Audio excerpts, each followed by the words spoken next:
Good morning or good night or good evening, everyone. Thank you for joining us. I'm going to talk about the divide between the chronometric and the temporal kind of conceptions of time. And before I go into the explanation of like, what do I mean by chronometric as opposed to temporal or temporal, we can take it actually as far as the pre-Socratic philosophers like Parmenides and Heraclitus in terms of chronometric measuring of time. Parmenides, of course, is the statics, all is still, the sense of being, as opposed to Heraclitus, which is all flows and it's becoming. And it's later kind of transformed through the history of thinking in different ways, but you can say that the monolithic divide in time is between what later in quantum physics will be more evident in the terms of the principle of indeterminacy or uncertainty. Heisenberg's, you probably heard about it, where you can't measure the momentum and the position of a particle at the same time. So there is a divide or a kind of a choice that in quantum physics is explained more effectively or ontologically grounded between either measuring or locating. And it's quite interesting because we'll see later how it plays into the notion of the phenomenology of internal time consciousness with Husserl. So one of the earliest paradoxes that we know, and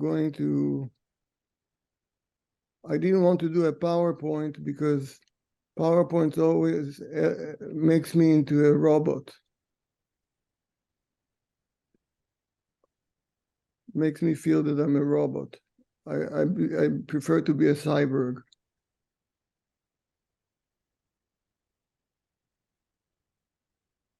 So I'm going to share the screen now. So basically, what we have here is it all visible or is it better now? Yeah. What we see here is basically something that you must have heard about, the paradoxes of Zeno. And what we have in the paradoxes is actually the ancient already understanding of the two ways of being and becoming in terms of the division of time and the division of space between metricity and duration.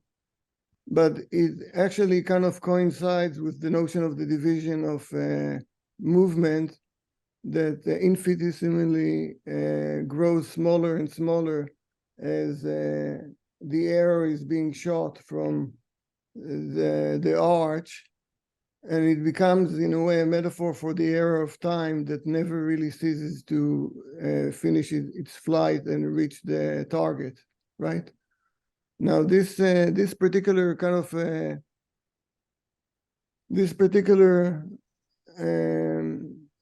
example of Zeno as an old example is actually not far from what we get later with like Bergson, and let me see if I have it here. Yeah, from memory, matter and memory, where is the perception of the plane and the perception is S, the bottom of the cone, and this actually will come later into play. Yeah, that's what I wanted to show you. So here is the problem in terms of like being and becoming, or the kind of the notion of finding the position or the momentum, or in a Heraclitus sense, everything flows continuously as opposed to Parmenidean sense of statics. And the measuring of time in Bergson, in Henri Bergson's sense, in the early part of the 20th century, scientifically errs in that assumption that we can actually divide time and infinitely, and by that we're spatializing time.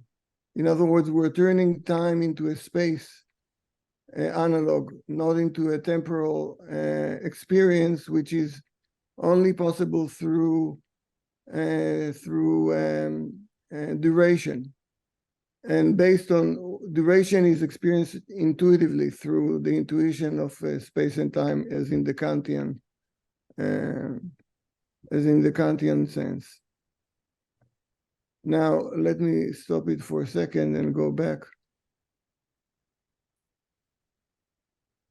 Yeah. So what is interesting about this divide between chronometry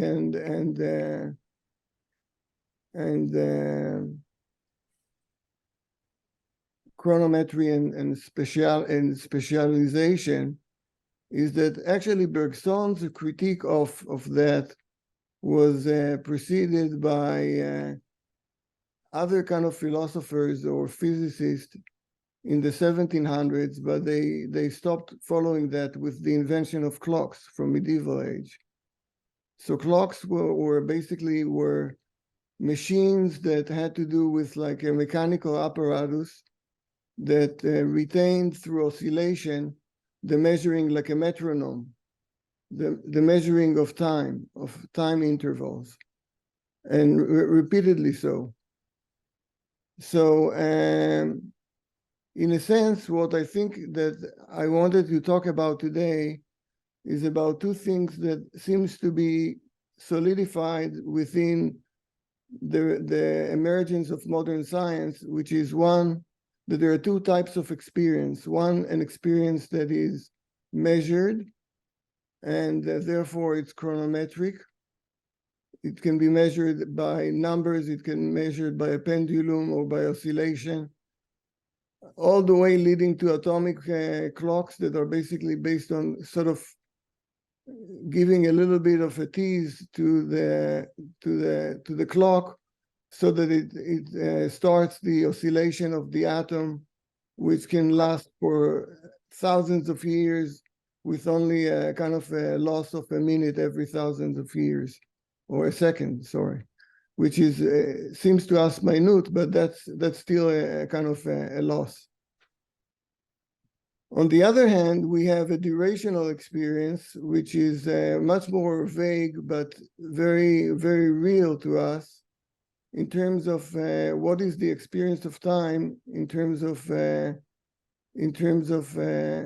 its phenomenal and phenomenological constitutions. Now, let me say that about the Zeno paradox that we saw before about the arrow.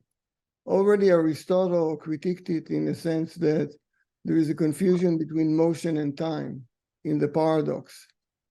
And if you follow a 20th century mathematician, logician like Dedekind, with his Dedekind cut, the division between of a plane, or the division of a line, infinitely almost fractalized, can execute the transformation of irrational numbers to natural numbers.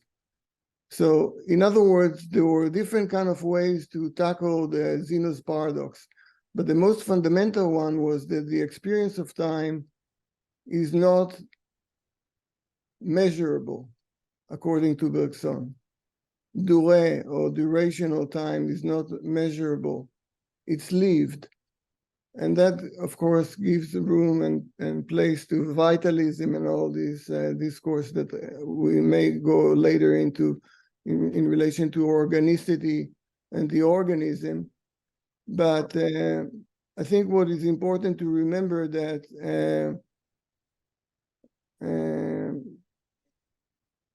up to the 19th century, pretty much with Newtonian science starting from the 1700s on, 1600s, Descartes, Newton, especially calculus, infinitesimal kind of calculus.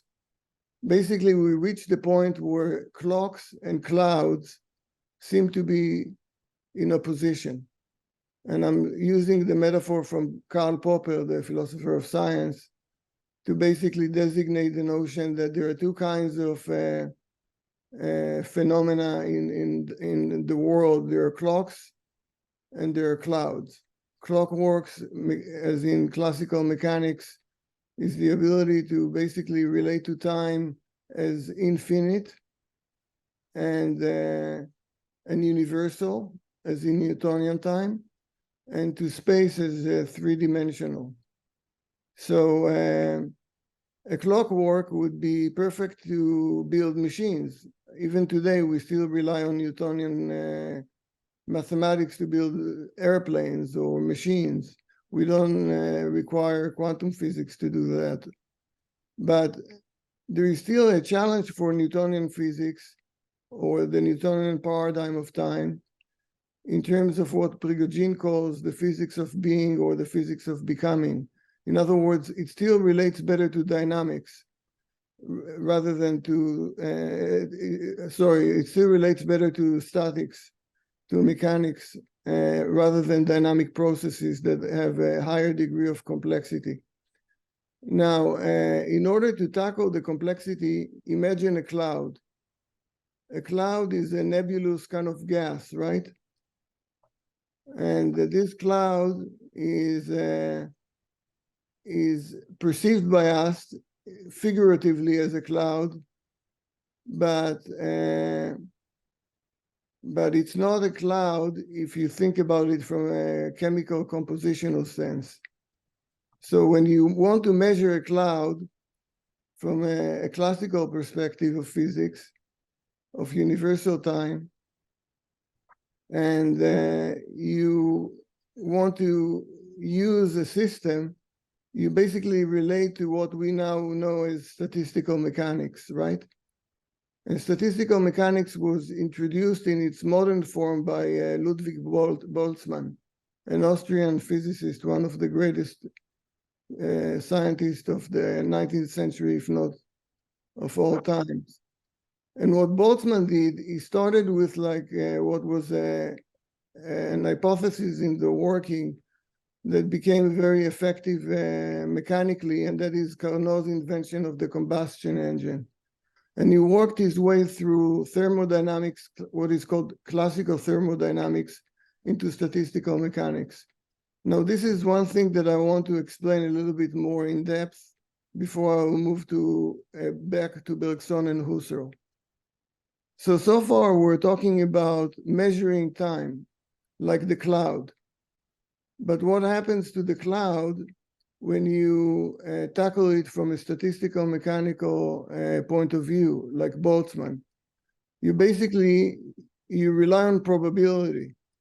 In other words, you use what you call coarse grain, like a grid that divides into like segments of cubical spaces.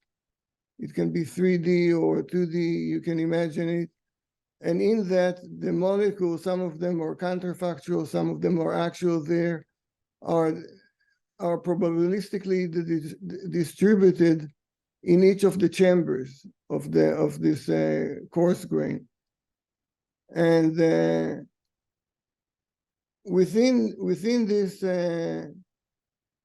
this division of coarse grain, basically the finer the grain, the finer the divisions of cells, the more precise the prediction will be.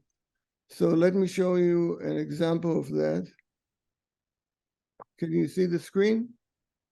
Yeah. Yeah. So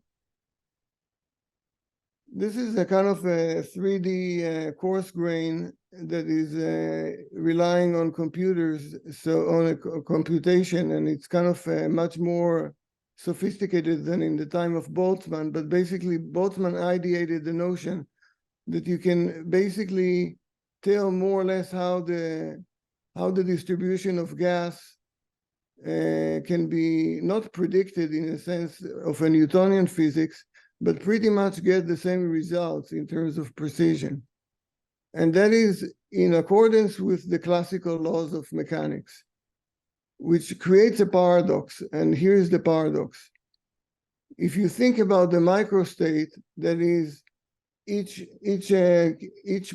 compartment, each kind of checker as an individual kind of state, then you have to understand that there is a kind of an unisometric relation between or a time arrow. In other words, go back to Zeno's paradox and think about the arrow of time, right? The paradox. The arrow never reaches its target because it always splits into a smaller unit of time and so on and forth, right? So think about the microstate within a kind of a description of an overall cloud that we're trying to conjure up here. So the cloud, which is now looks like a kind of a rather pointillistic or line-like pointillistic rendition of a cloud, is in fact made out of microstates. And the microstates, as traditionally thought by thermodynamics that developed from the 1600s on, from Carnot, as I mentioned, the microstate has an arrow of time. In other words, it's anisotropic.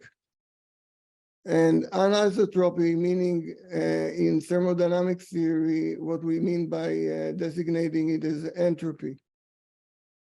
In other words, there is a kind of a process by which the process appears to be going only in one direction, unidirectional process. But here we have to be very careful because that's the genius of Boltzmann in assessing or not conflating the unidirectionality of process with the unidirectionality of time itself, right? Because the fact that things appear to go in one way doesn't mean that they only go one way. And if you go back to what I said about the Newtonian paradigm of physics, that it's kind of universal time, it also implies something that even Einstein loved and still retained at the end of his life. And some physicists are still today siding with it. And that is that time is infinite because it's locked into a time-space continuum that is static. That there is a kind of it was contradicted by observation, of course, but still Einstein wanted to retain this notion of statics because of different reasons. That probably the most important one is probability and the role of causation. But the most important thing to retain here is that the temporal direction of the world is not determined by classical physics.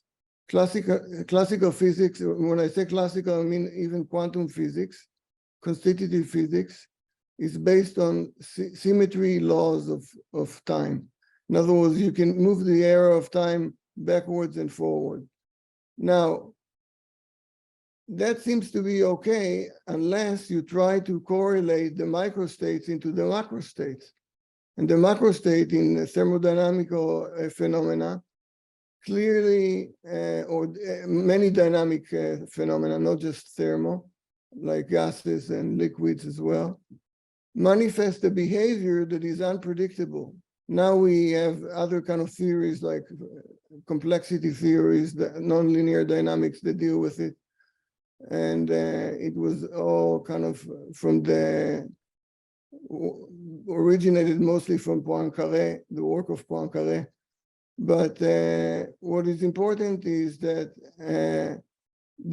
how do you kind of shave or overcome the glitch or the glitches between microstates that seems to be manifesting anisotropic of time unfolding and the isotropic nature of that time itself. That actually led later scientists like Prigogine or David Bohm to propose different kind of understandings of time and temporality.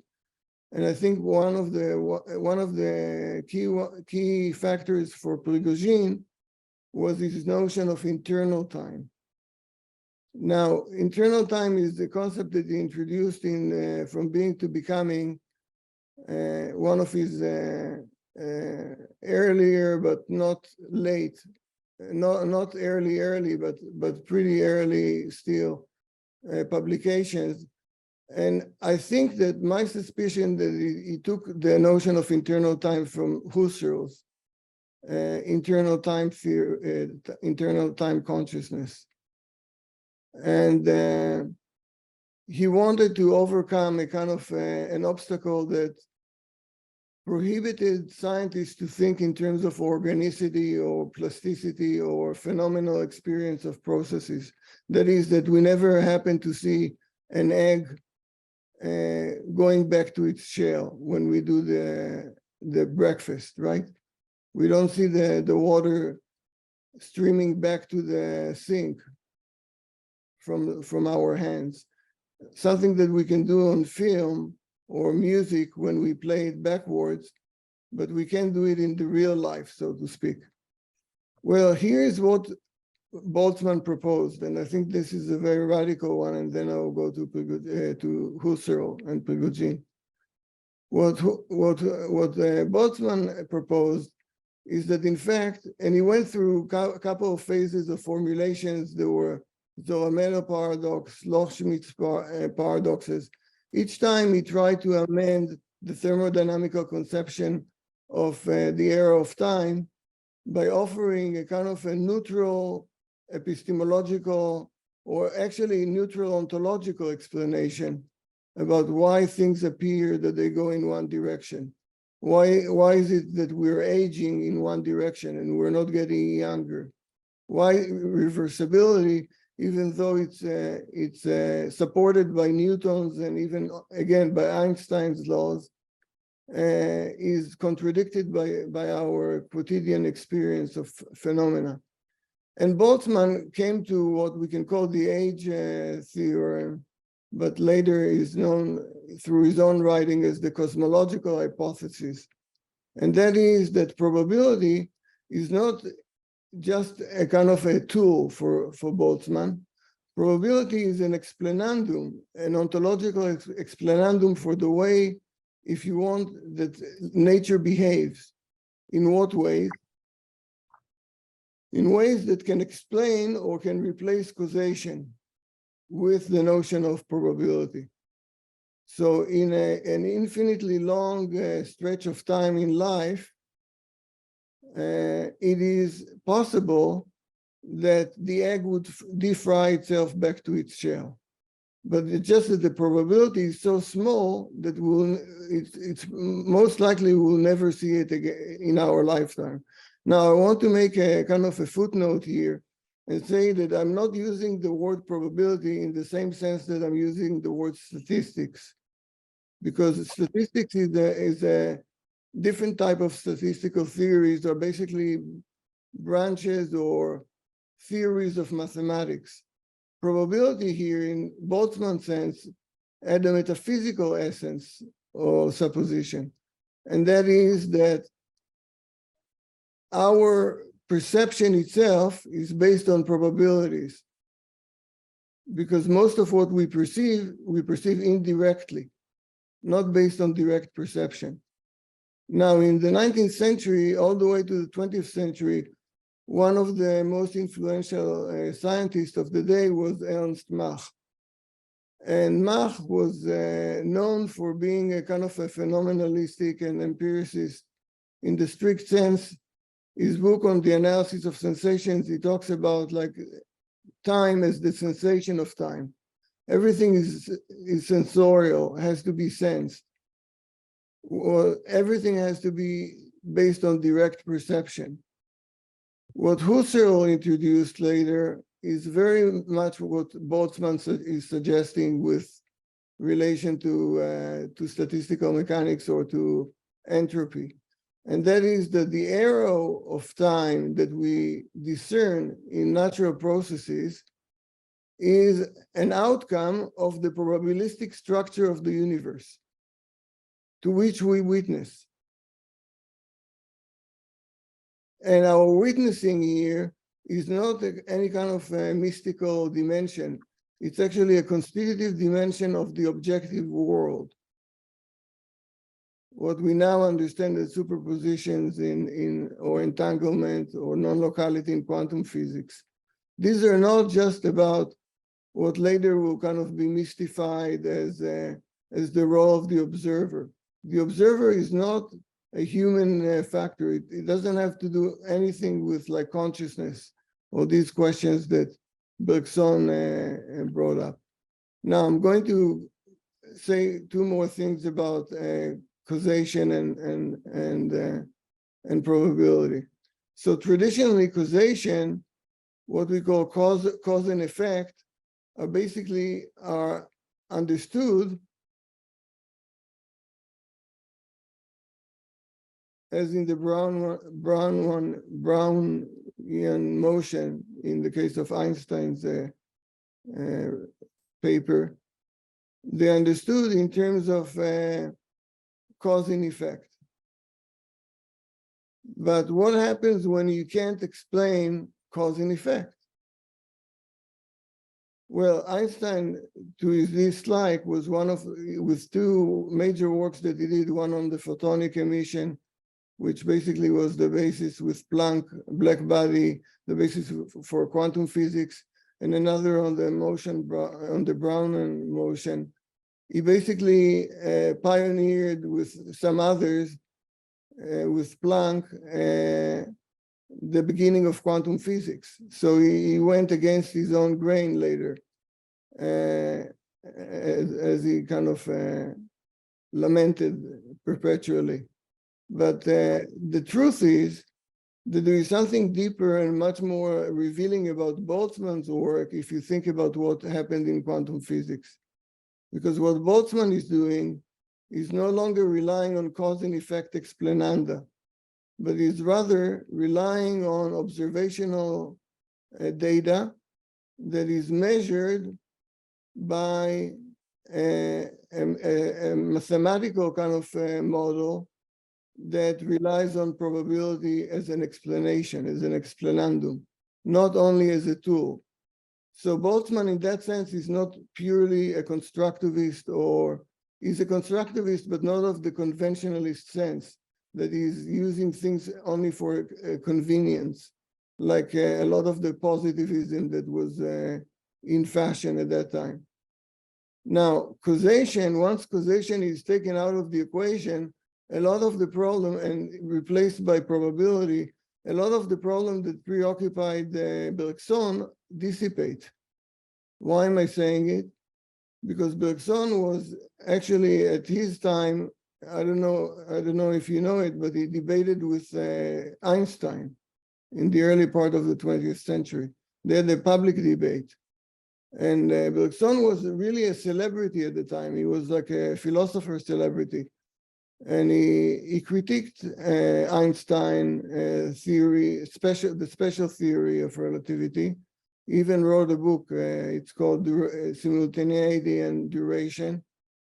And it's somewhat misguided critique of Einstein because he didn't get the whole notion of the light cones and the special relativity construction on Minkowski space of the coordinates of time space. But what he did get out of there is the fact that the observer is no longer important. The observer becomes a construct of the system itself. And I think that's the beginning of almost like later different observers in, again, as I mentioned, in terms of the measurement problem in quantum physics, that led to the notion of the measurement problem or the collapse as a part of the act of measuring, not just the presence of a human intervention. So it's not like an anthropic principle of any sort. of interventionism, weak or strong. What is interesting is that the same quantum physics I'm thinking about, like von Neumann or Richard Feynman, gave us also computers. And computers are, like, in a way, working with mechanical observers, so to speak. So I want to go back to Bergson.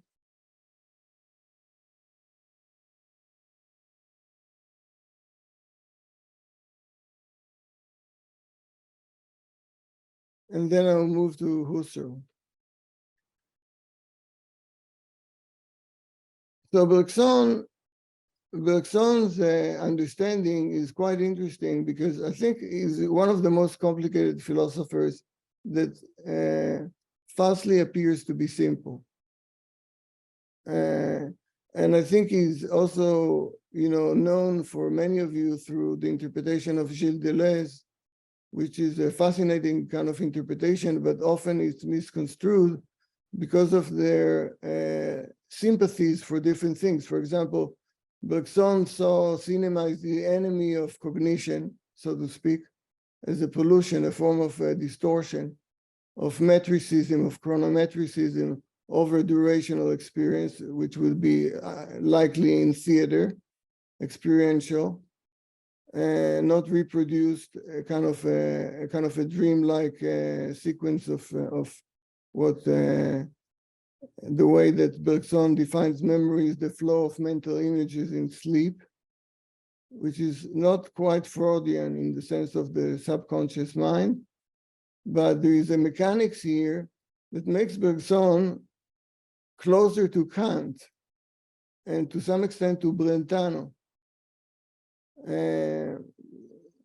Husserl's mentor, and perhaps the sort of the grandparent of phenomenology. And what is typical of Bergson in terms of like thinking about time is that I think he thought about time patterns in terms of flows, time flows. And time flows are like, they can be understood as resonance, they can be understood as syncopation, as rhythm, beat. And you can imagine for a second with me, we can construct an object, and the object is the body.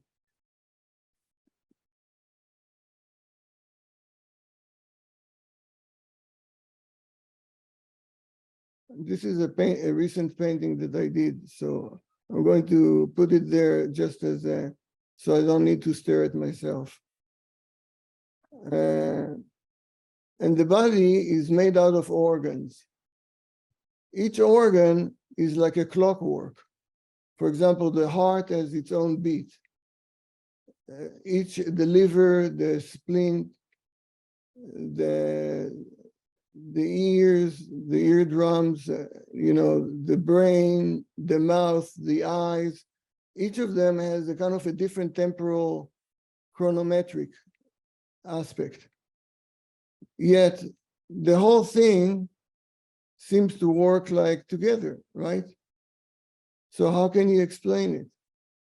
How can you explain the synchronization of so many clocks together under one body?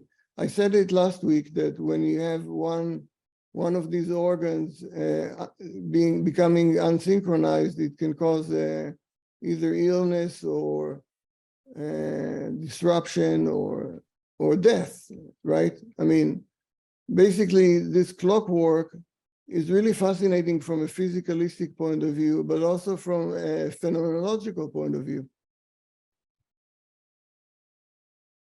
Now, Bergson still retained the Kantian notion of the gestalts of the kind of the modes of consciousness that are based on schematization of time-space intuitions. And Brentano took from that Kantian tradition, from the neo-Kantian tradition, the notion of retaining the representational modes of consciousness, right? So there is a kind of innatism about Brentano, that we experience a certain kind of tune or a certain kind of shapes or colors based on our schematization. That's why we cannot hear what the whales are hearing when they hear their songs. They decompress sound the way that we cannot decompress sound, right? Or we can't hear a dog whistle, so to speak, or we can smell like dogs sense. In other words, schematization was very powerful and led later to evolutionary epistemology and all kinds of assumptions of Gestalt theory about patterns that are innate within the cognitive machine, let's call it this way, or system, or the agency. But I think that what Husserl did, unlike Bergson and Brentano, he did something much more radical in terms of his time theory. And he did something radical that I think that Prigogine understood very well.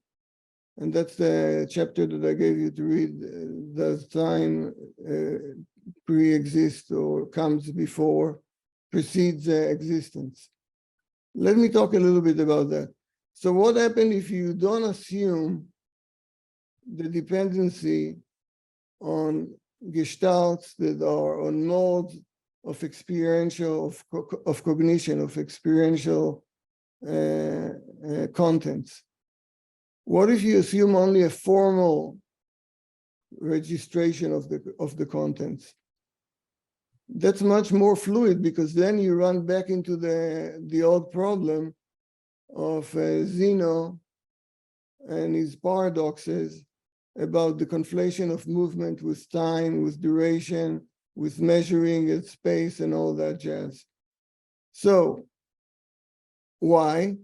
Because if you keep it only formal and you say, well, I don't need the kind of the content fixity, because that will make my work too representational, too dogmatic, and too Platonistic in an obsolete sense of the forms. I'm going to take something from Mach, from this sort of phenomenalistic tradition, and say that everything is formed in perception as it happens. And yet, if you assume that, the result is that you have a problem defining what comes first, consciousness or time. And here, Husserl, even earlier on in his logical investigations, came with an ingenious solution for that. What if time and consciousness are co-constitutive? In other words, that there is no time without consciousness and no consciousness without time. That's a different proposition. And I think that's what Prigogine in the end of certainty, which was sadly towards the end of his life, had in mind when he wrote the chapter with Isabel Stenger's, Does Time Precedes Existence? In other words, if you think about the Heideggerian perception of time, time is Parmenidean in the sense that time and being and Dasein are kind of interconnected, but Dasein is defined by time, right? The finitude of being, the birth, life, death, and all that kind of metrization of life. But actually, if you think about what Prigogine is saying, following Husserl, orders appear out of chaos, out of nowhere. They pop up. You don't have a recollection of your first memory. And that's I think this is a good point in the talk to show you. Can you see that? The Husserl time diagram? Yeah.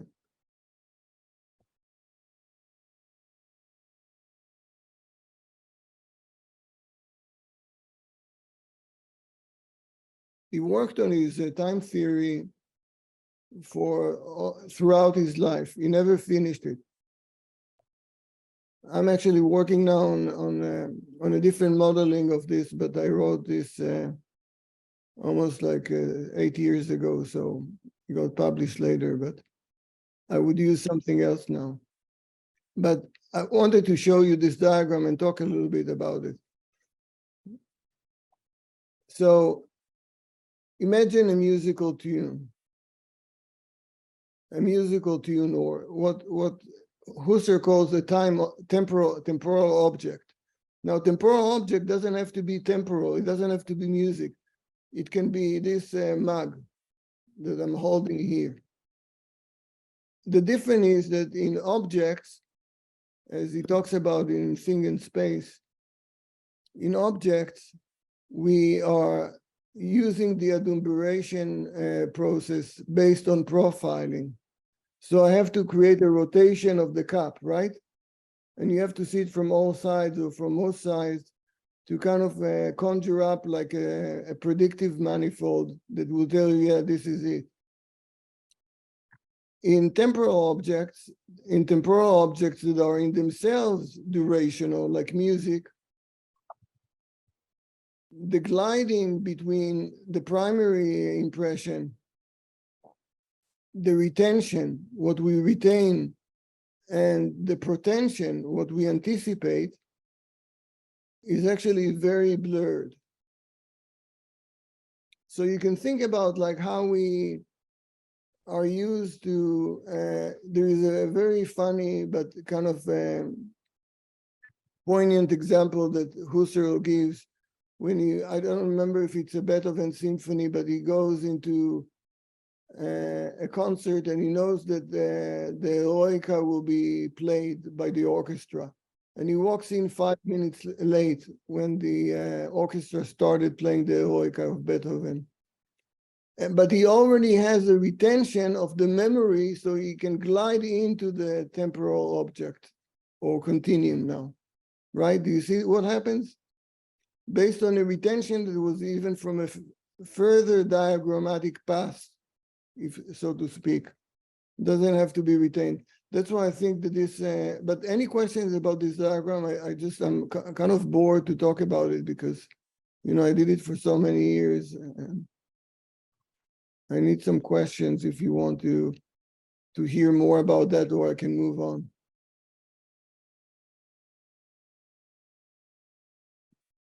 Okay.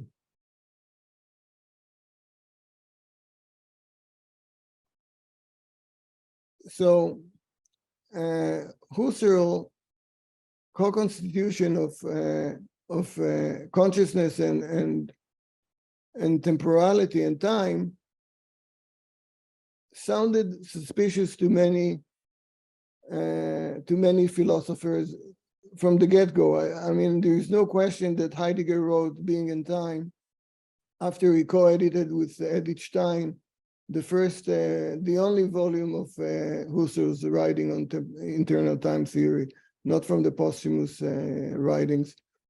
And he was critical on things that some of them I think that Husserl took seriously. For example, what he developed later in his philosophy, the notion of intersubjectivity.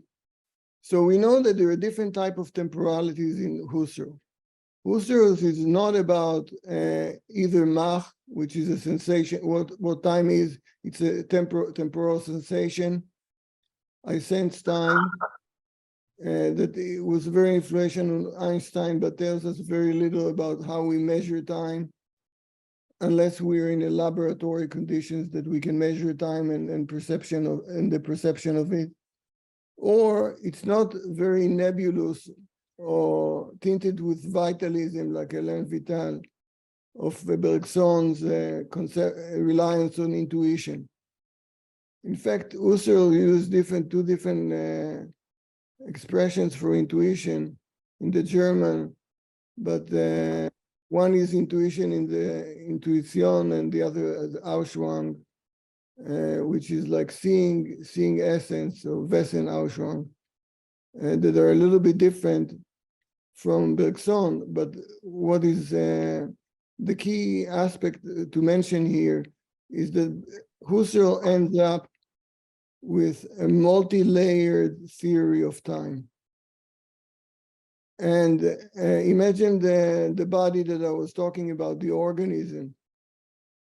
for Husserl, there is no necessary distinction between organic time and inorganic time, animate time and inanimate time. Is very much Boltzmannian in that sense, because Boltzmann also talked about the same things, about the role of physics not to dissect metaphysical categories into objects of perception, but to go the other way around, use scientific tools to dissect what appears to be a flow of categories or of idoses or forms one into another, without assuming anything before the scientists do their work. And in that sense, we can talk about couple of aspects of Husserl's theory of time. The first one is the hyeltic, or the kind of the most sensorial somatic form of time, which is breathing, in the sense that Mach would be happy with. It's totally sensorial. It's elementary. The second one is about narrating time, the self, the unfolding of self, what we can call like the birth of the subject, or the self, ipseity, right?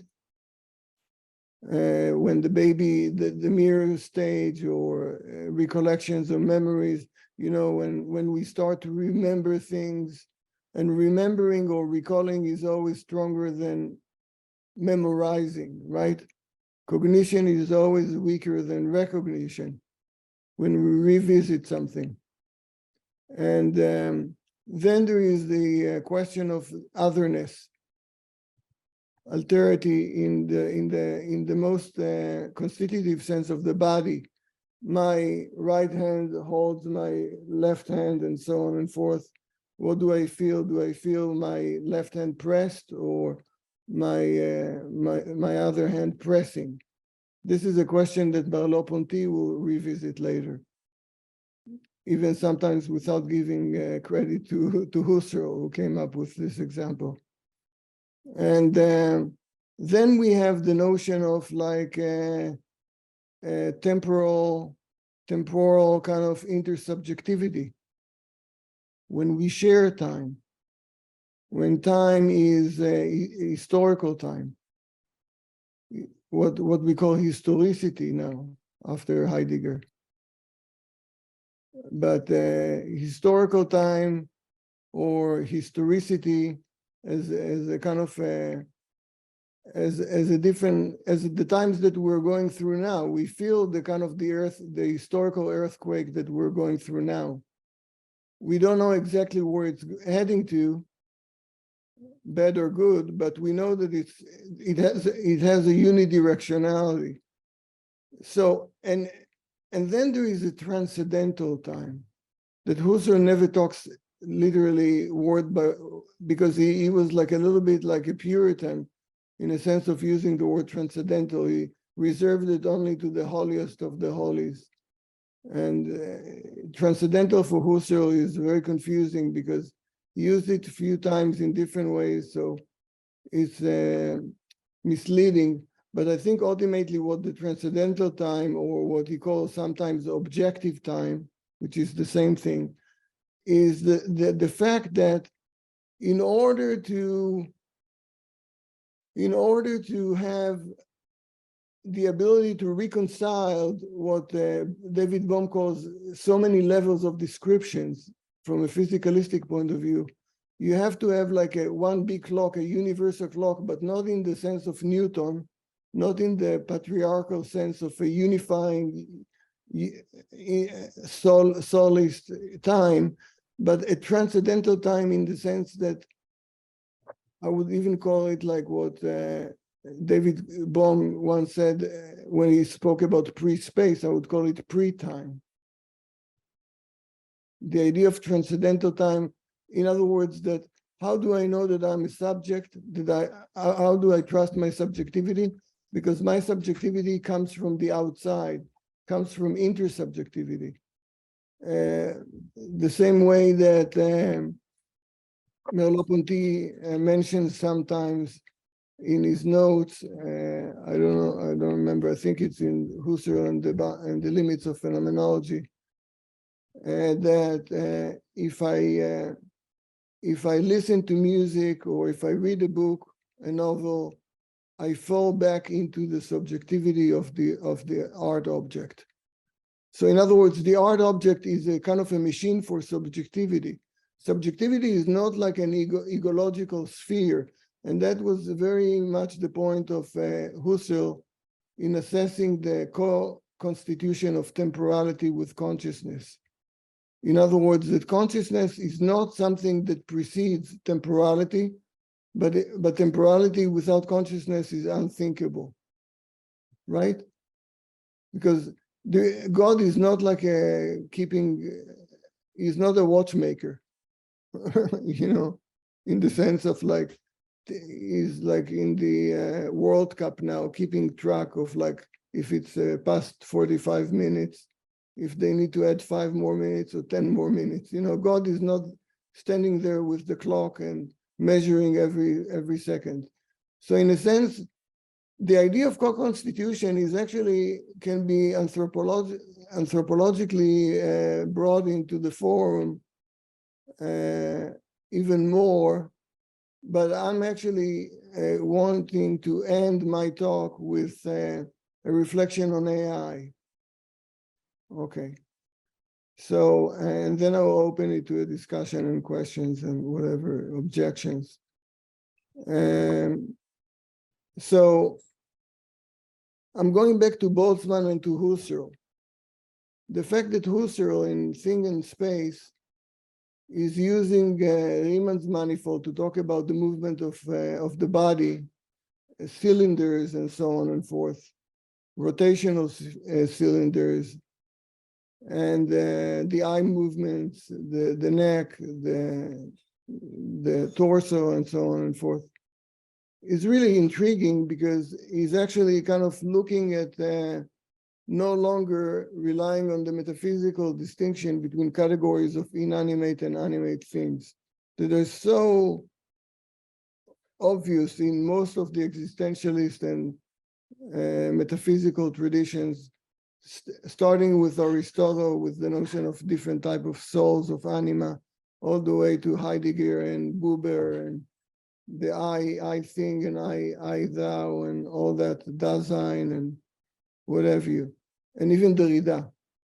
Even though the post-structuralists sense the limits of animality, but they still never crossed the realm of the animal and the non-animal. And the other thing I wanted to say about Boltzmann is that probability is very strange because I started with talking about clouds and clocks. And it turns out that the microstates of course grain computationally is much more effective and quick and fast than any human being can do, right? I mean, the amount of compression of data and computational bits is like fighting against a computer of like about the digits after in pi, the digits of pi. But on the other hand, the identification of a cloud is much faster and more effective in humans. In other words, we can see clouds faster than computers, where computers can actually analyze how clouds will move faster. If you remember, like when you are applying to you have to fill a form or something, and they ask you, are you a robot? And you say, yeah, I always feel, yes, I am a robot. I think I'm insulted that there is no such option, you know, to say I'm a robot, I'm an organic robot. But seriously, when they do that, they give you a test. And the Turing test, so to speak, of if you're a robot or not, is identify the images on the screen that have stoplights, or that have like volcanoes, or that have birds, right? Do you know what I'm talking about? About this sort of kind of tests that they run if you're a robot? Because you see, eidos, eidetic essences in the Husserlian sense, comes from a co-constitution. In other words, it doesn't take time, as absurd it is sounding, it doesn't take time to perceive, because we're already projecting a predictive manifold onto the perceptual field. It's what David Bohm called a hologramic universe. In other words, the mind works in mysterious ways, not in that it's apart from the world, but it's actually reflecting the world in a bizarre way, in partial kind of segments or slivers of the world, like crosscuts of the world. And well, I can go on and on about instant and blink of an eye, but maybe I'll stop here and say that I think that a few more statements about AI and the clouds and clocks. So I think that what Popper is referencing, Pierce, is interesting, that even clouds are really, that even clocks are really clouds. You know, even clocks are really clouds. When you do their kind of physicalistic description and reduction, you end up with clouds. In other words, you end up with quanta. And it doesn't take much to think that where we are now in terms of AI is just so fascinating. Not just biocomputation, but all the processes, including the Zoom and so many things.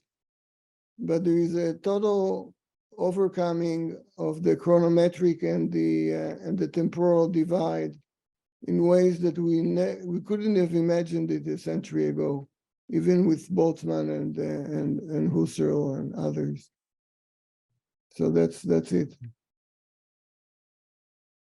Well, I'm opening it to your comments and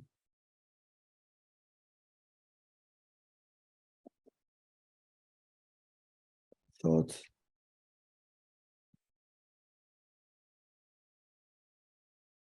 What's an organic time and inorganic time? Well, you can look at the biological time.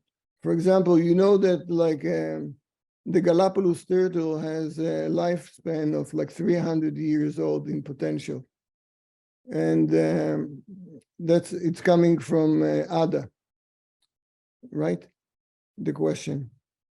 So a Galapagos turtle has a clock, a biological clock from within, what Prigogine calls, even on a chemical level, an internal time.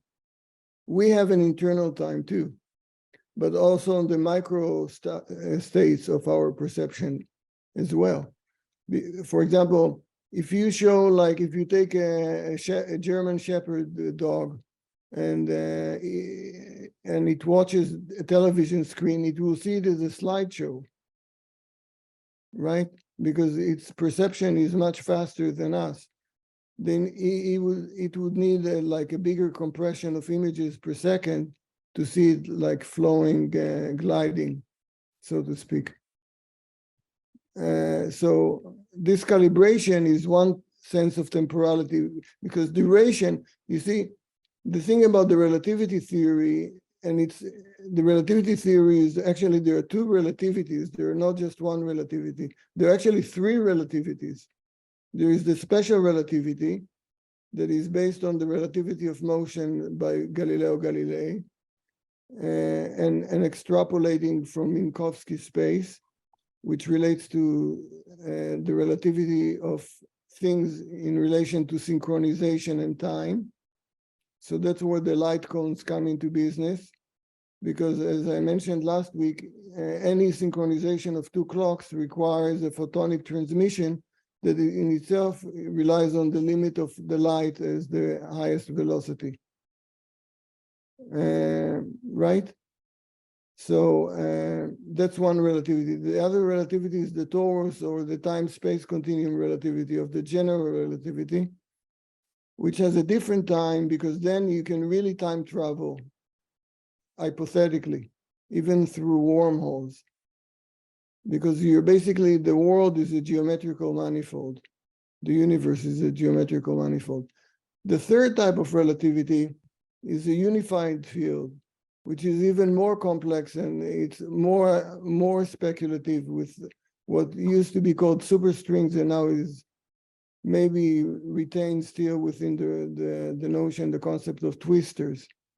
But these are kind of micro, macro twisters that can take you from the infinitely small to the infinitely large in terms of scale. But what is left outside of it is the mesoscale. And the mesoscale is that of the organs, or the organum, in the sense of the organizing principle of a living thing, right? A living agency. But I think it's starting to be blurred, precisely because you have biocomputation today that is able to infuse like chronometric constructs into organic matter, and vice versa, and use organic matter for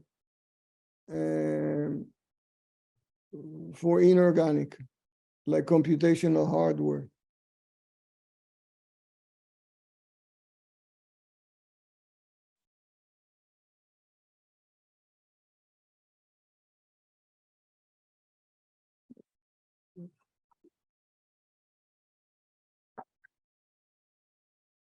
Any other thoughts or questions?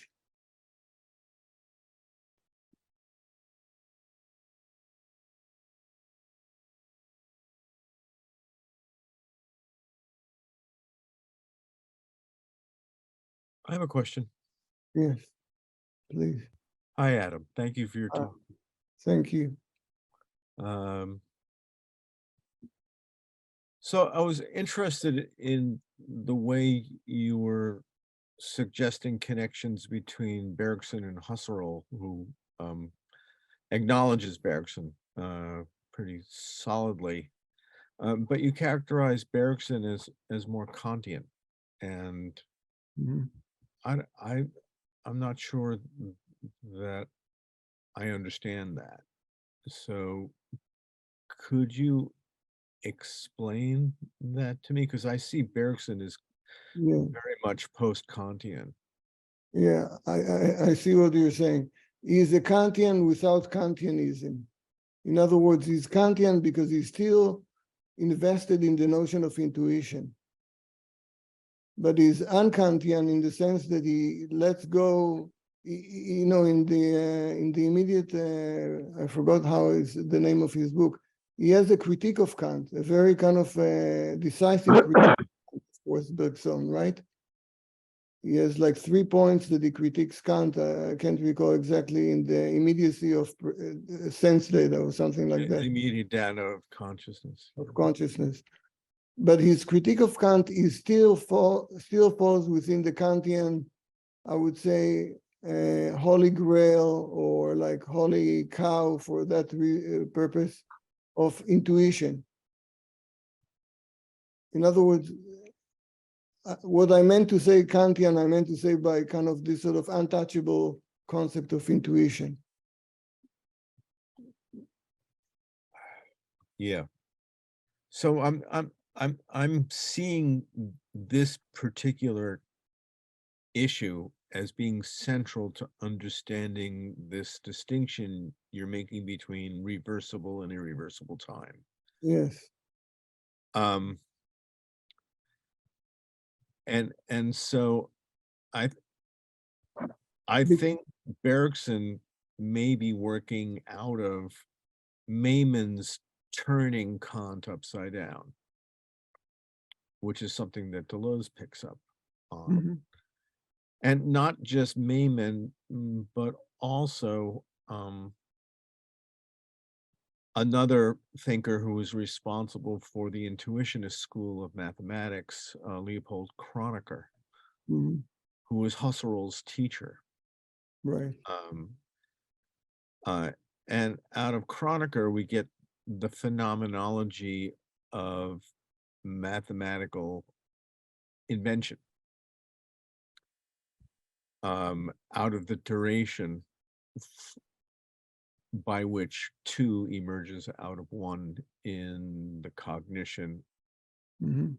of these mathematical objects which were for Kronecker the same ontological status as concepts and um, and perceptions.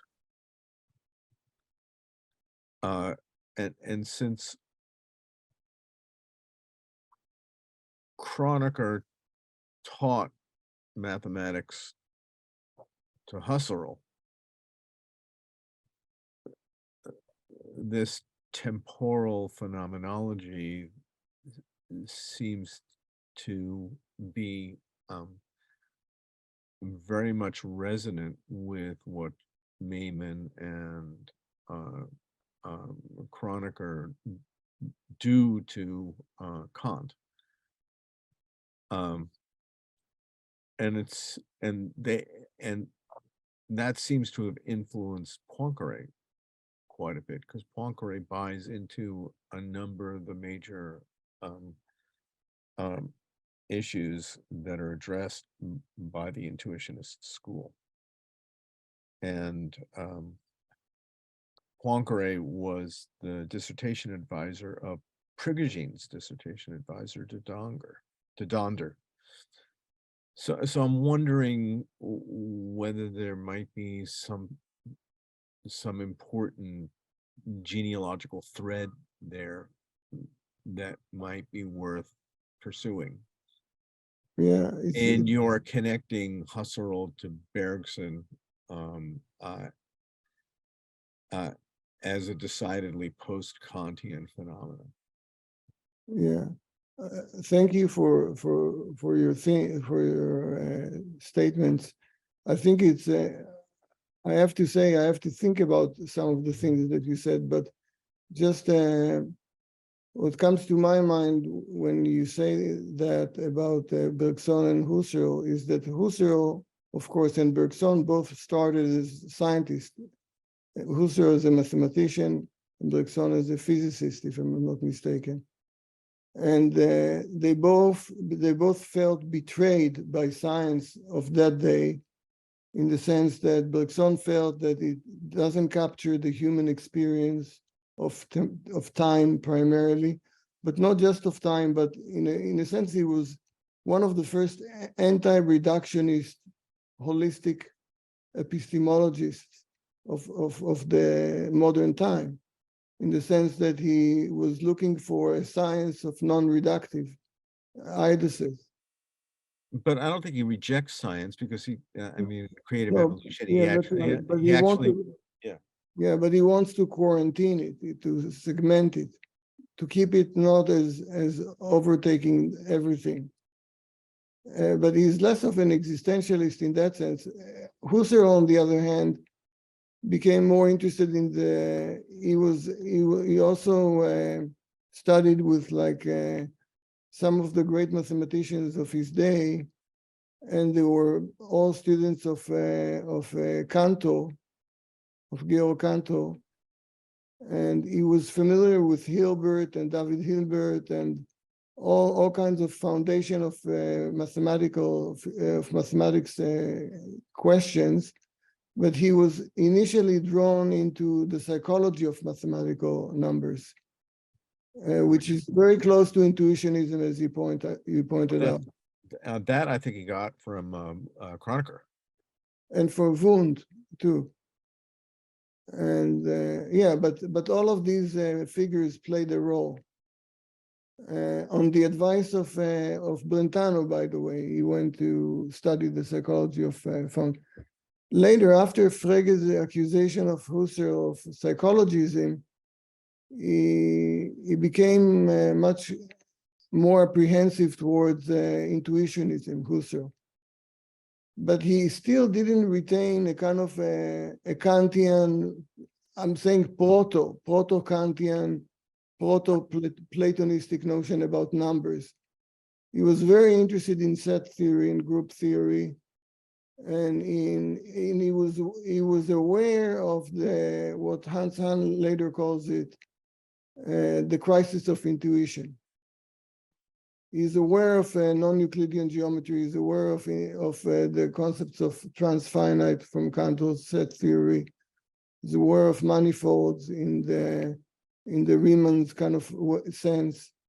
So he's already thinking about transcendental in mathematical terms, not in philosophical terms. And I think that's one of the confusions in Husserl's later philosophy, that he's not clarifying what does he mean by transcendental in the mathematical as opposed to transcendental in the metaphysical, purely metaphysical.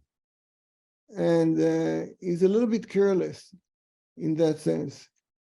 But I think that one thing that I'm not sure if I understood what you're saying about Bergson, that I think that's the main difference between them, is that Husserl was still a pluralist in his temporal conception of consciousness. Bergson is less of a pluralist, he's a monist in a sense. And one of the reasons that it's almost like it's very telling that one of the axioms for like of Bergson's strictures are the pre-Socratic paradoxes that are all about monism, right? But doesn't Bergson use the concept of multiplicity when talking about the phenomenology of the mind's continuum? Yeah, that's precisely the case. Because it's what we call, yeah, go ahead. It's what we call today a mentalist, a mentalistic philosopher, in the sense that he believes that we generate the consciousness, and the imagination is much richer, it's pluralistically richer than we tend to think when we measure things with the same scale. But Husserl is also pluralistic in his conception of time, not just of consciousness. He was also a pluralist in conception of time, and also in conception of the social realm, Husserl. If you read the crisis and the crisis of European phenomenology and the crisis of European science, even Cartesian meditations, you see that he was a pluralist also in terms of the imaginations, in terms of the social, in terms of even the way that we philosophize about concepts of science and non-science alike. I think that's where Bergson differs. He's still a monist, and I think that what you said about Deleuze, I think is very true. I think Deleuze is using Bergson in an instrumentalistic way. He doesn't take Bergson as is. He does something to Bergson similar to what he does to Spinoza. He doesn't, he instrumental. So would you say that the monism of Bergson is close to what we might perceive as the overarching monism of Spinoza then? Yeah, I think he likes Hume too, Deleuze. I mean, he likes empiricists and monists for the wrong reasons, but it's good for him, but he's using them. It's a little bit like analogous to, say, pro-life, or a better example, a vegan because of a religious imperative, or a vegan because of allergy. You know, they don't share the same web of beliefs, but they both are vegan. So Bergson, after he goes through the kind of the sausage machine that is Deleuze, It doesn't come the same kind of philosopher that he wanted to be. I think what Bergson wanted to give us is a unified picture of the world in an age of fragmentation by science. He was a 19th century human, mostly, lived in the 20th century early part, but he was still very much grounded in the 19th century. And he wanted to give us like a kind of what Marcel Proust took from him, a kind of a memoir or a kind of a remembrance of life, a kind of a holistic view and a monistic view of life. And I think that Deleuze is the opposite. Deleuze is kind of let's have an orgy with all the desire machines and eating machines and dysfunctional machines and science and military machines. It's embracing these sort of multiplicities. The same way that they kind of differ on cinema. Cinema is an incredible temporal machine. It's not just a temporal object, it's a temporal machine. But, Bergson saw it as a threat.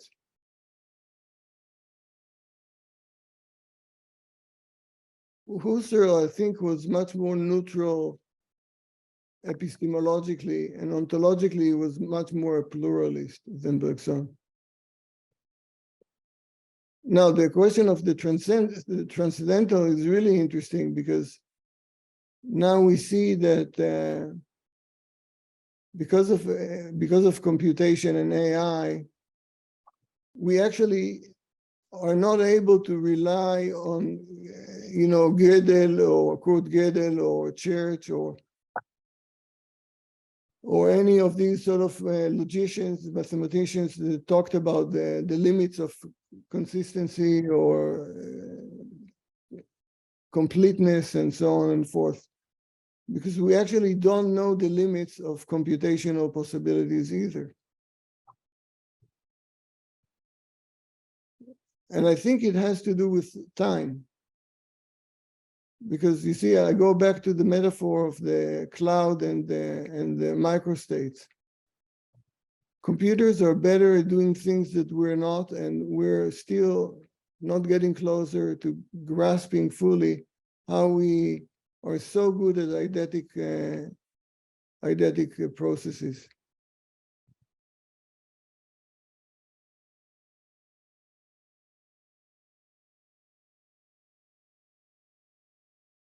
But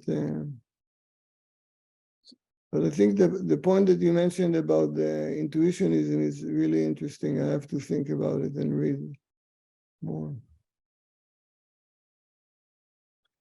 What interests me about this particular moment when thermodynamics forces the issue of the limitations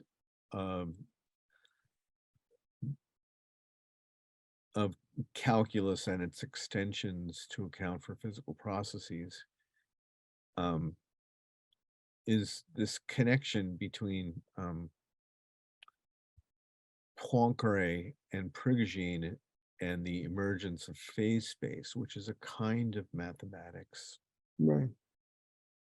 capable of not only representing time, but being able to visualize, quotation marks around the word visualize, emergent processes, processes of becoming as opposed to being. So it's not state space, but phase space. And one can see the connection between, for example, Leopold Kroneker's attempts to reduce mathematics to simply the integers and the continuum, which is what he accomplishes in that incredibly revolutionary move, and Husserl's attempts to construct a phenomenological continuum, and Poincaré's attempts to put together both n-dimensional geometries and probabilistic theories centered around ensemble theory in putting together disparate fields of mathematics in order to enable the completion of the work by Einstein and Gibbs on phase space, which then makes a second order thermodynamic processes visible, and also enable Prigogine to theorize about and then discover empirically self-organizing processes far from equilibrium. Yeah, And so that moment, I'm still trying to piece together the pieces, and you're reminding me of Brentano's place in this is really important, and I really appreciate that. But Mm-hmm. these pieces are still not quite coming together for me, and Yeah, so your I talk think is really useful.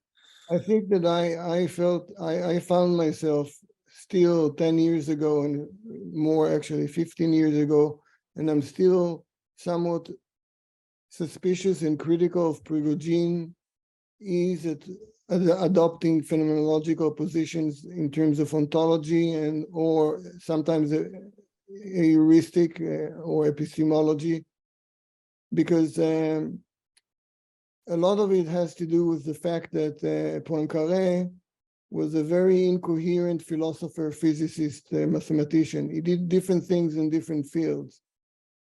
And not everything kind of is pieced together to a one thing, to a one kind of, he's a conventionalist from a scientific point of view, but he's an intuitionist from mathematical point of view, and phenomenological in some ways in his creative intuition about how the process is going, how the mathematics is generated. But I think that one of the fascinating things about Prigogine, apart from the fact that he was a pianist, I mean, he was an accomplished pianist, is the fact that he dared to bring the biological into the realm of physics. And now we're seeing the death sentence to this dichotomy with nanotechnology, biocomputation, even quantum computers are changing the way that we look at organism and perception. So let me give you a metaphor that will also answer some of the questions that I read here. How is time defined in physical spaces? And could you recommend whether, if there is a pluralistic time, what happens to a concept of the individual? So let me first address that in relation to what Martin was just saying. There is this notion that I haven't spoken about, but I written about for the last few years, and it's the concept of the instant. What Mach calls Augenblick, which is like a blink of an eye. So what is an instant? If you think about it, if you have one photon, one single photon in a dark room, it's enough for the human perception to perceive objects after they adjust to it, right? One photon is so minute, we can't even see it with our own eyes, but that allows perception. So photonic is almost the limit of perception. And what it means that, and I didn't go into the open of the drawer experiment, Brentano and Boltzmann, which was my interpretation in the book that I wrote about how phenomenology, especially Husserlian phenomenology, can help us to understand these questions in physics and in mathematics and in reality. But the notion of the instant is really critical here, because how you define an instant as the shortest length of duration perceivable, the decay of atomic matter or energy. So that's a fascinating question that brings into the fold the distinctions between that Hermann Weyl, after Brentano, makes between mathematical continua or continuum and perceptual continuity or discontinuity. And he's basically saying, implying that Weil, the mathematician, is saying that perceptual discontinuity is not to be conflated with a continuum divided ad infinitum. And that there are limits. And even in physics, Einstein put the limit as photonic emission, the velocity of photonic transmission. Even though now there is a way around that kind of barrier of synchronization, as I pointed out before, through atomic clocks, it still has a kind of retardation problem of a second per thousands of years, every thousands of years. So the physical kind of limits is not simply a biological limit, but it's a limit of physics. That's to this question. Now, if there is a pluralistic time, what happens to individual time, to the concept of the individual? If the person's body is working in different meters, it seems to counteract the idea of a single unity. That's Ada is pointing out. Well, pluralistic time doesn't mean that it has to be like that your body is pluralistic. It means that it has multiplicity of organs that are, if you think about it with analogy to music, there are different instruments in the orchestra, but they all play the same symphony, which is your body. But in Martin maybe can say something here about jazz, but even when you improvise, you basically have to do at least two things at the same time. You have to be aware of time and be in time at the same time, flow with the time at the same time. I think when you improvise, you're not aware of time. I think you are. Here I would bring in how much a contribution I believe neurophenomenology is offering this discussion. And there's one particular essay which I found influential in my own work, and that is an essay by Francisco Varela in a collection called Naturalizing Phenomenology, which came out of Stanford in 1999, and the essay is entitled The Specious Present. And it is, I think, a serious and important revision of Husserl, reconciling Husserl with new empirical evidence from the field of neuroscience. And I highly recommend that essay. I think it's a really important essay. It's had an enormous influence on me. Particularly in my work of representing the multiplicity of simultaneous forms of time cognition that exist during improvisation, which can account for how memory persists in the present and yet also enables jazz musicians to participate beneath the threshold of conscious awareness. So anyway, I'll just stop there. Yeah, no, I think it's Ada. It's a very interesting question.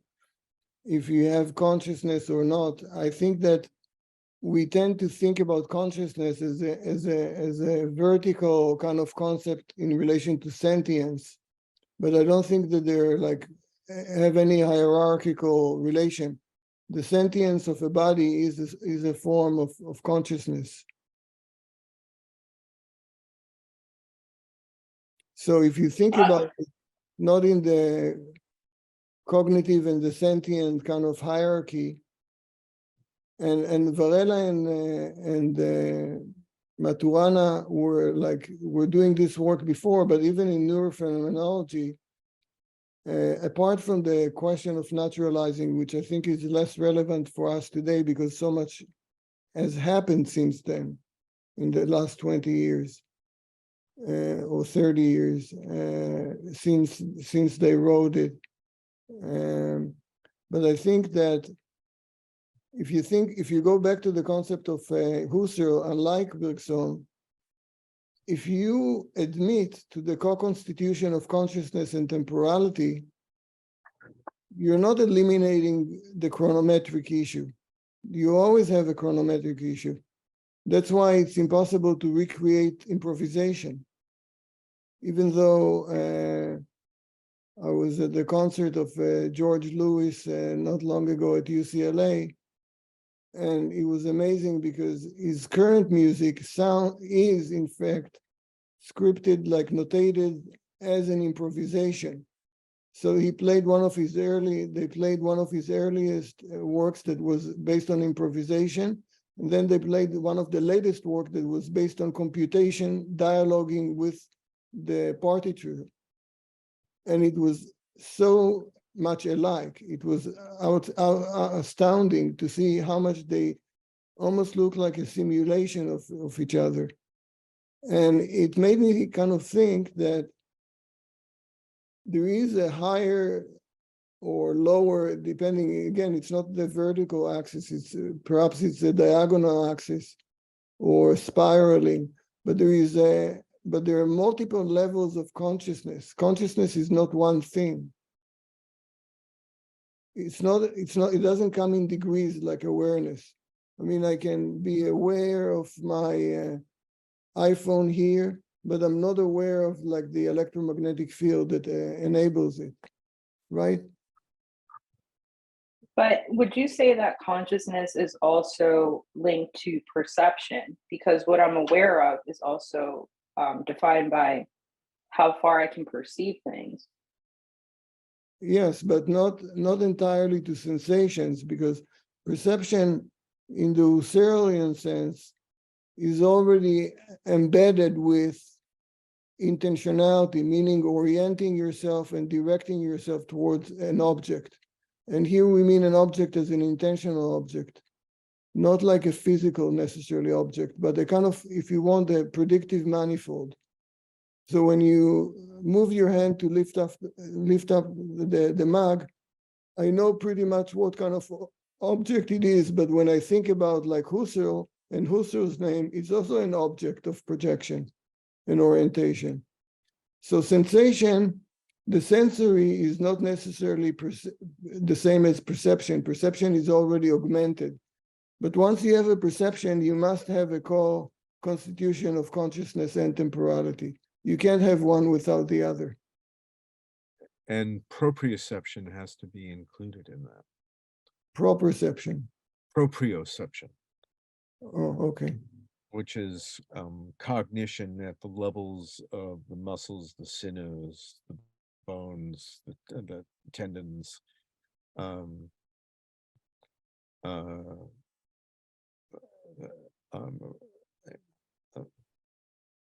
other words, embodied movement as something that mediates between perception and cognition. Yeah. By the Which way, would all. yeah, sorry. Yes, Ada? Oh, I'm sorry. No, and I was just going to say, in terms of the motions of each anatomy piece that Martin just mentioned, is the concept of time that has to be related with that. Mm-hmm. Yes, and I think that in music there is kind of something that you call like muscle memory muscle. That's an old term for what is now for what the term proprioception is now used, because it's not just muscles, it's the entire musculoskeletal ligaments, tendons, and so forth. So we're in agreement there when you use the word muscle memory. Yeah. and also complicates the question of what's the relationship between cognition in the present and the role of memory. Yeah, so I that- would go, I'm sorry. Go ahead. No, I would go back to the example of I said of clouds and the coarse grain, computational coarse grain. How come? And that is related to neural networks that are happening today. How Yes. come that computers are so much better in accelerated computational beats when it comes to microstates, what we call in physics, but they're so slow and delayed in their ability to discern eidetic essences. In other words, when they look at a cloud, they don't see a cloud, they see particles. And they compute the clouds based on the distribution, probability distribution of the clouds based on the factor of air or wind or temperature. And it's still a kind of a mystery, but it's starting to become more clear that what we call consciousness may be not something that we hold privately. And it sounds a little bit like weird to say it, but it happened to subjectivity with Husserl, and it's possible that it will happen now with consciousness, that will somehow stumble upon it through computational processes. Yeah. And will be, because I don't believe in, like, I don't subscribe to a kind of a reductionistic, physicalistic point of view of Daniel Dennett, or sort of like a materialism of the sorts of reductive materialism, that it's all about the hardware. And one day we'll discover that consciousness is a muscle of the brain, like a muscle work of the brain. I think that's bullshit, because it's not understanding what the quality, not the quantity, from a quantitative point of view, but the quality of experience is about. And I think, but what we might find out is that consciousness is something that we tap into rather than carry with our heads, or ghost in the machine, so to speak. And that's possible. That's why the connection between a phenomenological continuum and a mathematical geometrical continuum with phase space becomes such an interesting kind of juxtaposition with respect to Husserl, Poincaré, and Bergson. Poincaré was Bergson's mentor. I don't know if you knew this, but Bergson won the state prize in mathematics while still a lycée student. And Poincaré came to know Bergson and mentored him.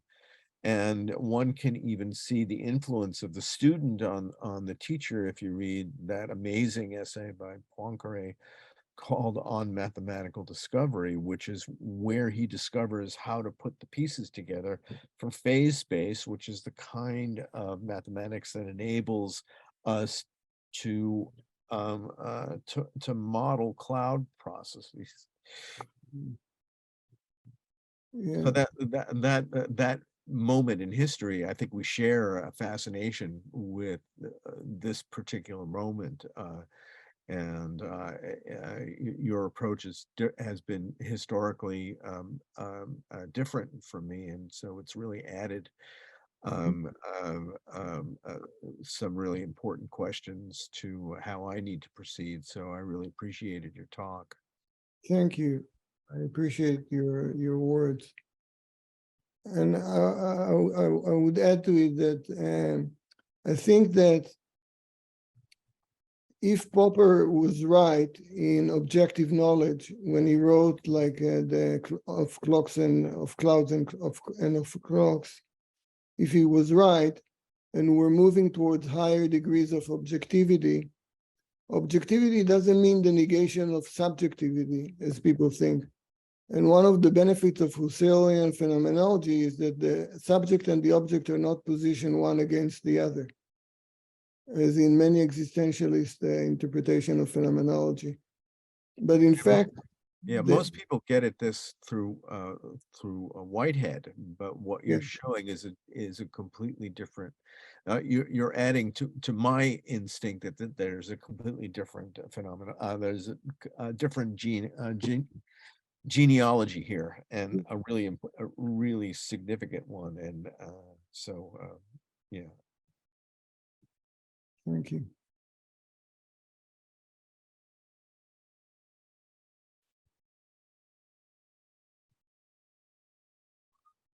Well, any other thoughts or questions, comments?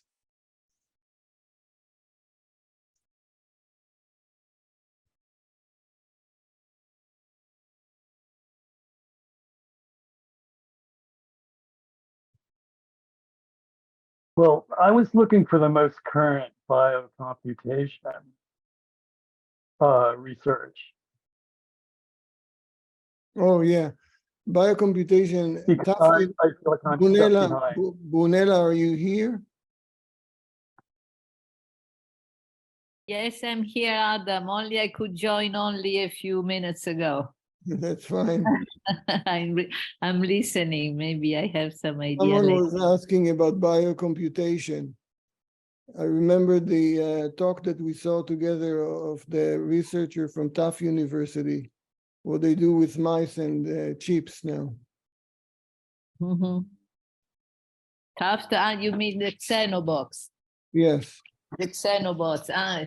Yes. So is it related to your argument now? Sorry, I just need to. Someone is asking, Thomas is asking about biocomputation.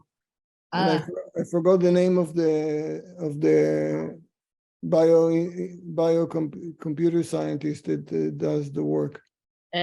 Josh, I'll tell you in a minute. Anyway, it's Taft and Vermont, and they are working on xenobots, which are robots made of living cells taken from frogs. This is what you mean. Yeah. Taken from frogs. So this experimentation shows the first case of wetware that is not distinguishable from hardware. I don't know how this can fit your Josh Bongart and his team. At Tufts University, right? Taft and Vermont, yeah, there are. Tufts and Vermont, yeah. Uh-huh. Yeah, and there are the other ways of doing it. There is one research with MIT and China that they're working on something similar. I have to look it up. I just don't remember off my head. Mm-hmm. But you see, all of it raises the question about not just like time in sense of experience, but also time in terms of durational versus chronometrics.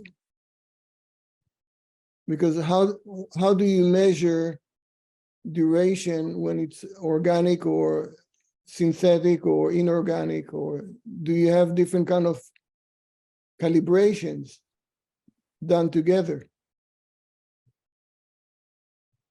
It's a little bit like a pacemaker. When someone has a heart problem, the pacemaker doesn't respond to the same biochemistry that your body does, right?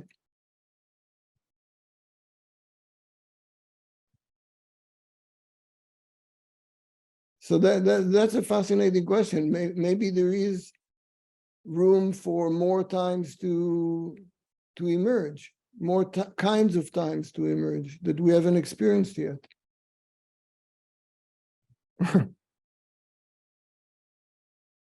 Like maybe time itself is emergent. I think that's ultimately Prigogin's point about like asking this bizarre question: does time precedes existence? It puts to rest all the existential angst about being in time or being on time, which is worse.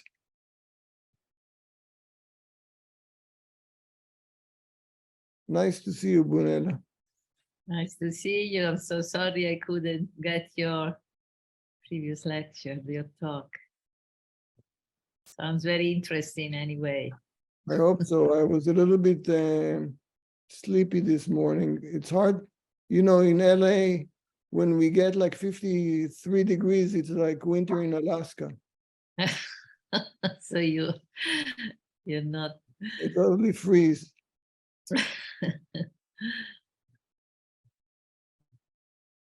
So it's interesting how you see time in a Bergsonian way or even a cybernetic way opposed to measurable time. Can I insert a question about that? Yeah, Or Whitehead? yeah. This process thinking through opposed to measurable time. Yeah. Whitehead was an odd bird in that sense because his notion of concrescence or occasional event or occasional object, as he calls, is really different because it's more aligned with James' specious now, the specious now. And it's a fascination that one can see from earlier on from Parmenides and Heraclitus, and later with like the language school of time, like tense philosophy, like McTaggart or Mellor later, which is a universe and B universe and block universe. So the block universe is like before, after. The block universe is before, after, and later. And now, and the A universe is like past, present, and future. So one is static and one is successively in order of like temporal unfolding. And I think that in this sense, I would say that Bergson and Husserl are trying to avoid the pitfalls of the now, so to speak, because that's like Borges' story, like essay on the illusion of time, right? It's a beautiful story about the illusion of time. It's kind of fed by subjective idealism. The time can be merely an illusion because it's always a now. We are always in a now, in a spacious now. But I think that what computation does to us, and AI in general, is not actually contracting the concept of time. It's causing temporal bifurcation, which may be also hazardous and problematic, but it's more interesting to watch. Because right now we have a kind of a weird intimacy through Zoom, and we're not on the same time. It's totally Einsteinian in terms of and Einstein was correct here. There is no simultaneity. There is a delay, even photonic, of the transmission, right? And yet it's still happening somehow. We compensate and we generate a kind of a meta time to adjust all this together. This is why I keep on referring to Varela's essay on the specious present. Yeah. Because what he demonstrates is the empirical evidence for the fact that the mind is a multiplicity that experiences the world at 3 different cognitive speeds. And there's and it's someone who's more accessible, who's talked about something along this line, is Daniel Kahneman, when he talks about thinking fast and slow, that there is a 10 scale for Varela, which involves memory and is very slow cognition. And then there's the 1/10 scale. It's just an expression that he uses, which explains the immediate data and response, and those two are subsumed by the one scale, which attempts to balance them. And I think there's uh, that jazz improvisation provides a really wonderful model for seeing how that works, because one can perceive how jazz musicians are able to sustain, for example, the template of a song form in music notation while they're playing, and yet at the same time they have to respond to players around them. But jazz musicians are always getting lost because these two different time scales interfere with each other in the cybernetic sense, that they actually can disrupt each other, and it's only when they actually come in sync with each other do the real peak experiences of jazz musicians come to the fore, where they're able to balance the two in the most optimal way. But the empirical evidence for this through fMRIs shows a very strong correlation. For example, the work of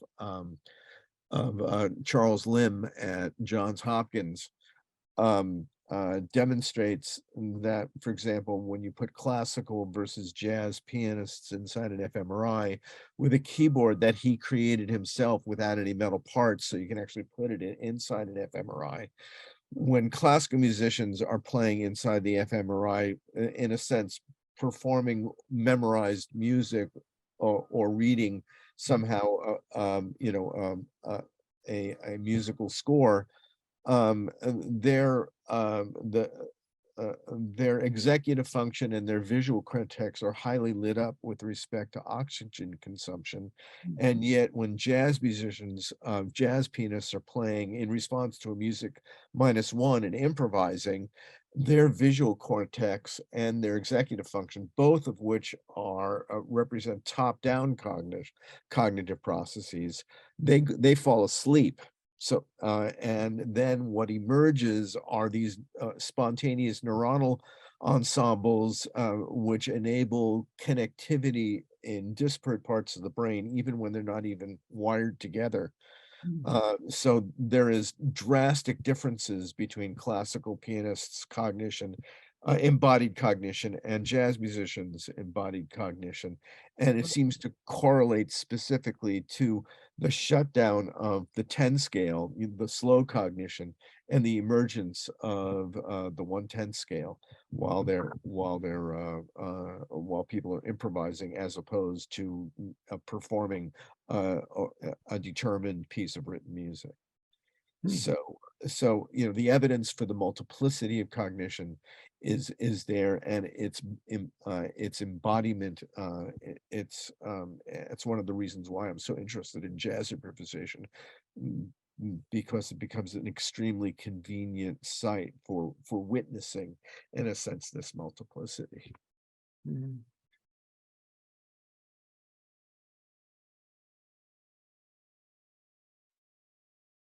And the fact is they're going on simultaneously, whether one is doing free jazz or whether one is playing mainstream jazz.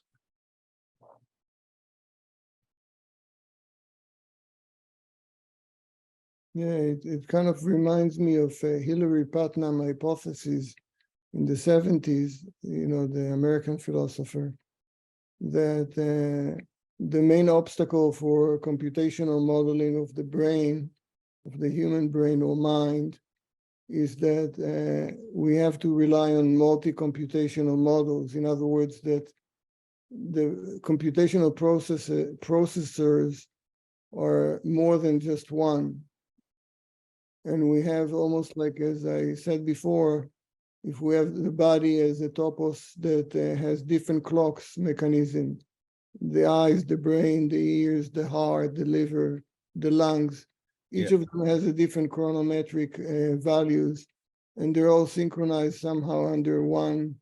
Or not synchronized, as I was hinting at, that they or out of sync. Yeah.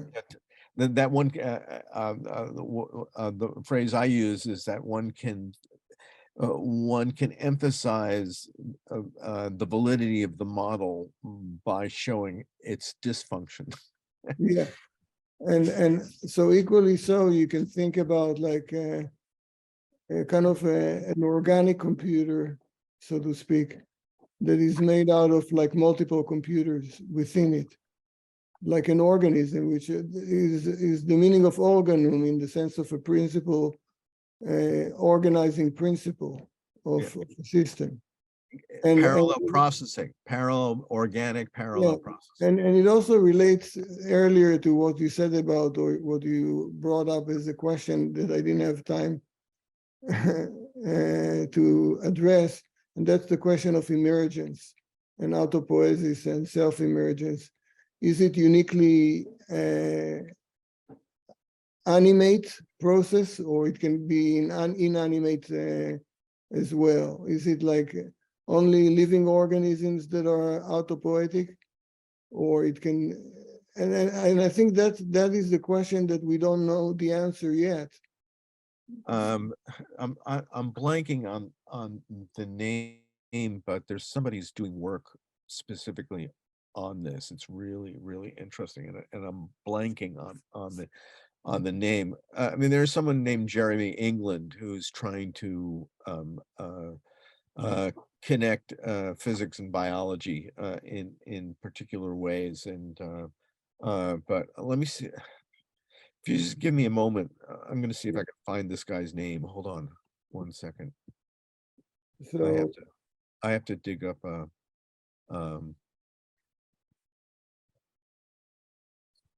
you see, Brunella, back to cybernetics. When cybernetics started, even in the second generation of cybernetics, still the computational process was seen as one single process, not as multiple processes joined as one under one synchronization. And that's something that is starting to happen today. And it's from the bottom top, and not like top bottom, right? I mean, it happens because it's enabled by technology today to do things that we didn't fathom like 10 years ago. Mm-hmm. And once there is this sort of generation of like synergy computers starting, that are in themselves like complex systems, we don't know what they will lead, because they may actually develop into higher degrees of complexification, and therefore of self-emergence. A little bit like a screensaver, or like a chemical reaction of recursive order, you know, that generates patterns or things. So that's something that we have to keep open mind about, like the evolution of cybernetics in the 21st century beyond what Hilary Putnam suggested, beyond the limits of one physicalistic system that is analogous to what we have. You know, when we perceive immediately, the immediacy of perception, so to speak, what Merleau-Ponty called, is not something to take for granted. It may be that our brains are supercomputers or are entirely something else. We don't know yet, because we're building things that are not the same, but they enlighten us about what we don't know about what we took for granted. Things like perception, latency of perception, and so on and forth.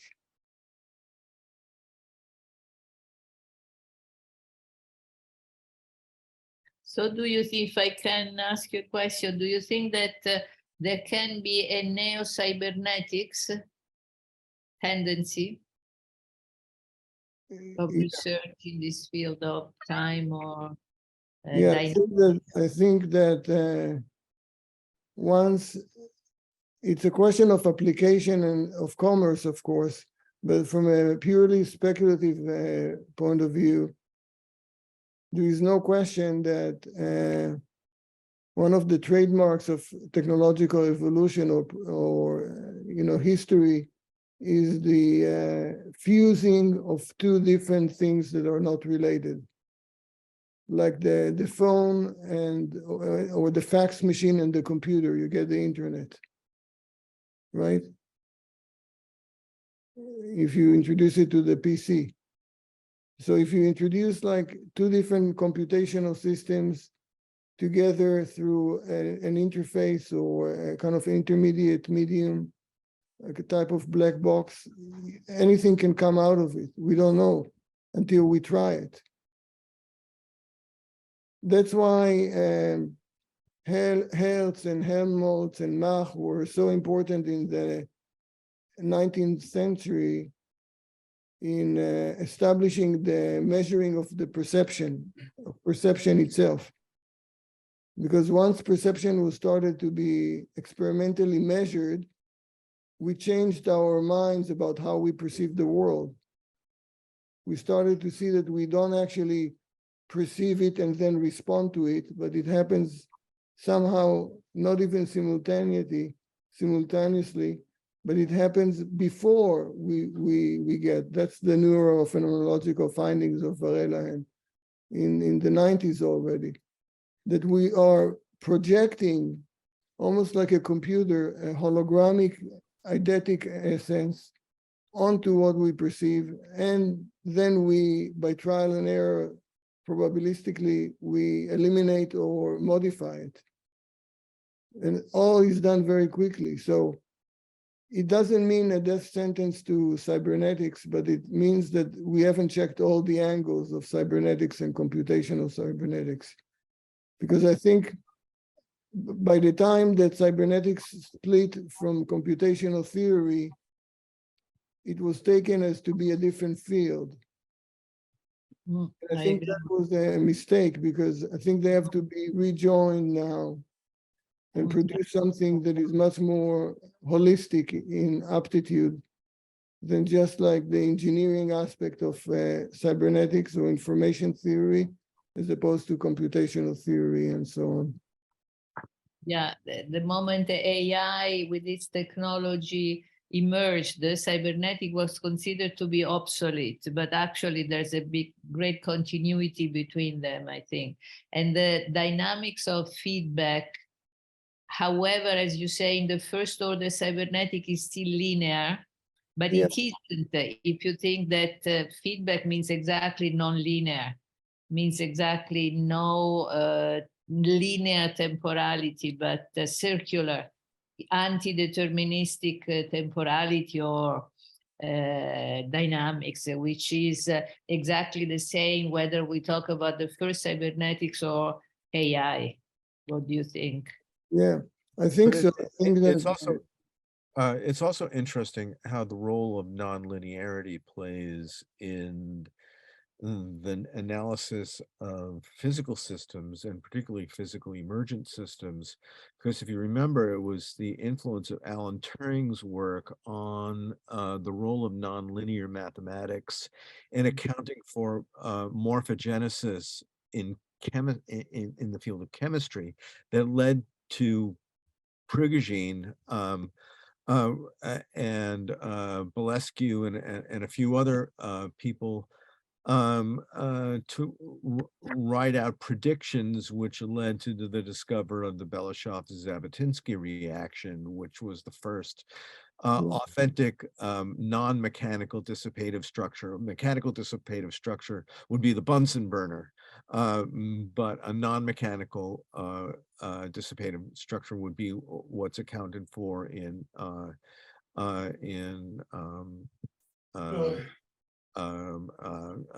chemical catalysis, as well as the Belousov-Zhabotinsky reaction. Yeah, I think that one thing we have to keep in mind is that the chronometric paradigm that started with the pendulum or the metronome, right, of oscillations, of Right. measured kept oscillations are still pretty much accounting for both linear and non-linear. You need to add one more pendulum and you turn it into a complex system. Right. So complexification is not just a condition of variables, it's also a condition of what are the constants that are continuously dynamic. And that's why I think that the cybernetic computational story is not ended yet. I mean, there may be a kind of a reappraisal of the notion of how much computation is possible to achieve through cybernetics that otherwise it won't be. And I can think about the notion of the agency and learning agents right now in computation, as opposed to cybernetics and robotics and other kind of offshoots of that. But it's interesting. I think we have to end soon, if that's okay with everybody. The talk was wonderful. The only thing I would add to this is just your use of suggesting that we pay attention to the concept of bifurcation fits in really important ways in this discussion.